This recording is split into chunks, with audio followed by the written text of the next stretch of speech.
Ang panganay, syempre, yung kakang anak, Auntie Susa, no other than ang aming kabalay Edgar Arago. O, kailangan po dito. Pa, saglit lang.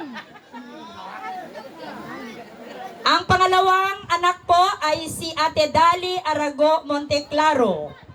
O, sige, kailangan naman Asan na?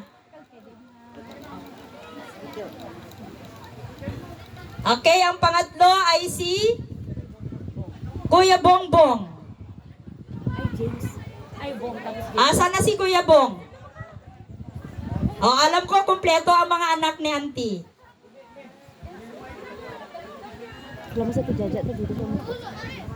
Kailangan ng marcha para maganda yung pagpunta ng mga anak dito.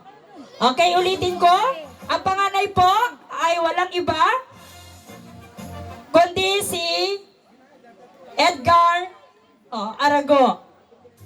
Yan. Siyempre, magpagwapo labit. Yan. Ayan ang panganay. Yan. Pangalawa ay si Ate Dali Arago Monteclaro. Sabay palakpakan naman. Hindi ba palakpak, hindi kakain mamaya. Ang pangatlo ay si Kuya Bongbong.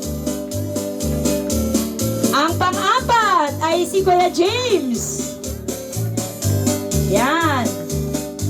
Ang panglima ay si Kuya Maiko. Asan si Kuya Maiko? At syempre, ang bunso ay ang aking classmate, si Mary Joy Arago Cartagena. Yan. O, family picture.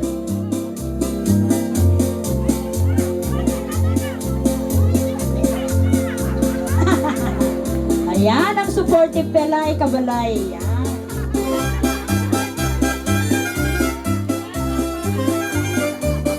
Ayan, 6 po.